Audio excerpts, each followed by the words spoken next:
Welcome to Win the Day from Back to the Bible. I'm your coach, Pastor Nat, and today we're going to talk about driving out religion.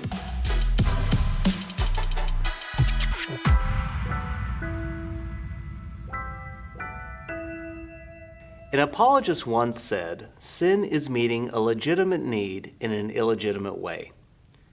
I think he was exactly right.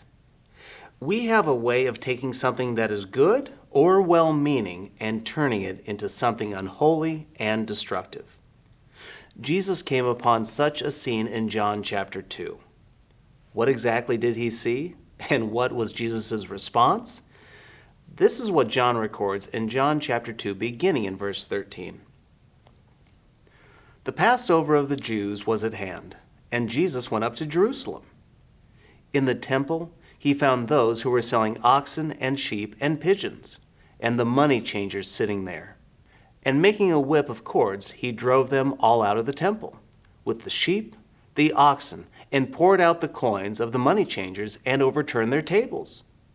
And he told those who sold the pigeons, "Take these things away. Do not make my Father's house a house of trade." His disciples remembered that it was written, "Zeal for your house will consume me."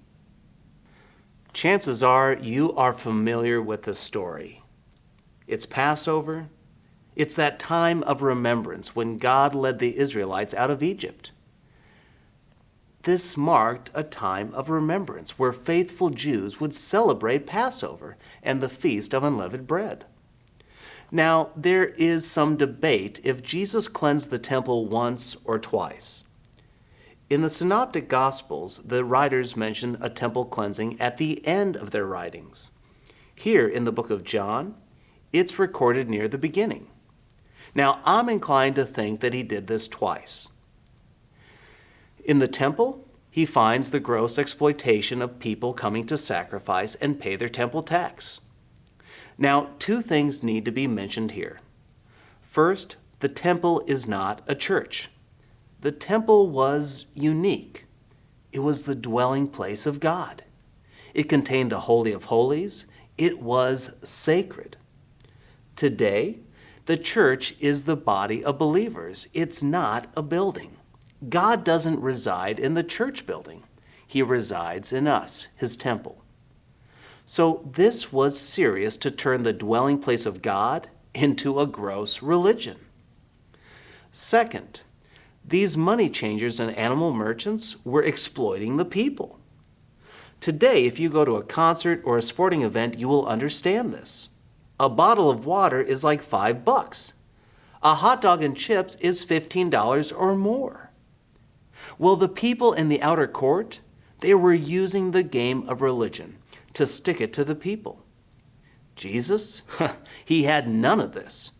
So he displays his righteous anger, and he drives these people out of the temple. It is pure chaos.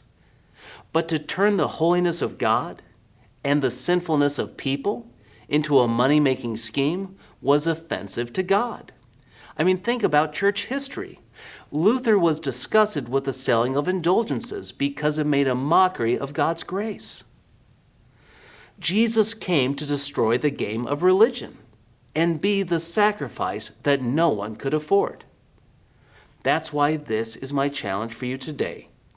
Drive out your own religious exploitations. The game of religion is all about what you can do to earn or to keep your salvation. Jesus came to die and rise again to do what you could not.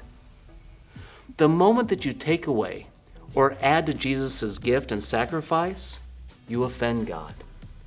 So today, drive out the religious exploitation and rest in God's grace. When you do this, friend, you will win the day.